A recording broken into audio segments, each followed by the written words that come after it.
Edward's Day Out. Once upon a time, there was a little engine called Edward.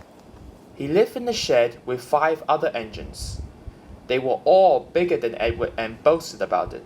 "The driver won't choose you again," they said. "He wants big, strong engines like us." Edward had not been out for a long time. He began to feel sad.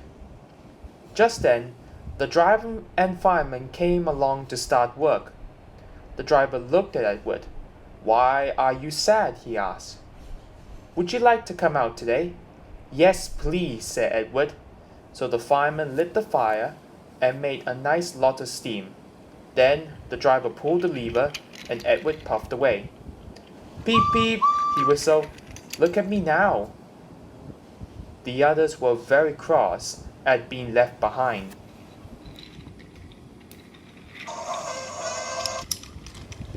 Away went Edward to get some coaches. "Be careful, Edward," said the coaches.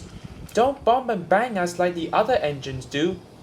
So Edward came up to the coaches very, very gently, and the shunter fastened the coupling.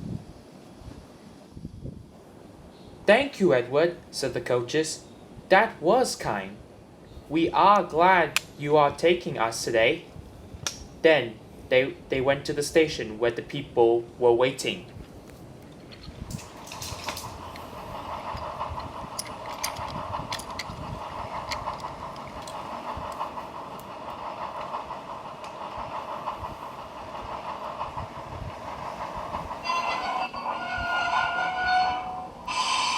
"Beep beep," whistled Edward. "Get in quickly, please."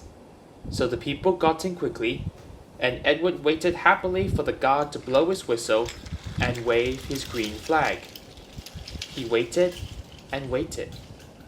There was no whistle, no green flag. "Beep beep beep beep. Where is that guard?" Edward was getting anxious. The driver and fireman asked the station master, "Have you seen the guard?" "No," he said. They asked the porter, "Have you seen the guard?" "Yes, last night," said the porter. Edward began to get cross. "Are we ever going to start?" he said. Just then a little boy shouted, "Here he comes!" And there the guard was, running down the hill, with his flags in one hand and a sandwich in the other.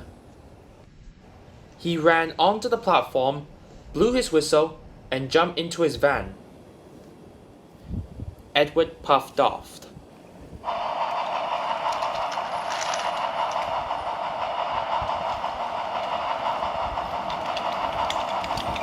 He did have a happy day.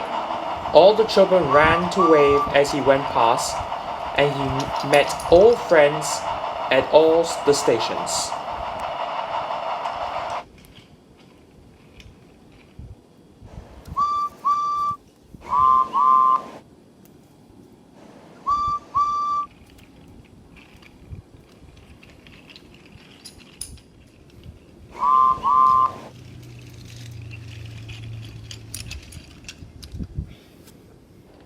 He worked so hard that the driver promised to take him out again next day. "I'm going out again tomorrow," he told the other engines that night in the shed. "What do you think of that?" But he didn't hear what they thought, for he was so tired and happy that he fell asleep at once.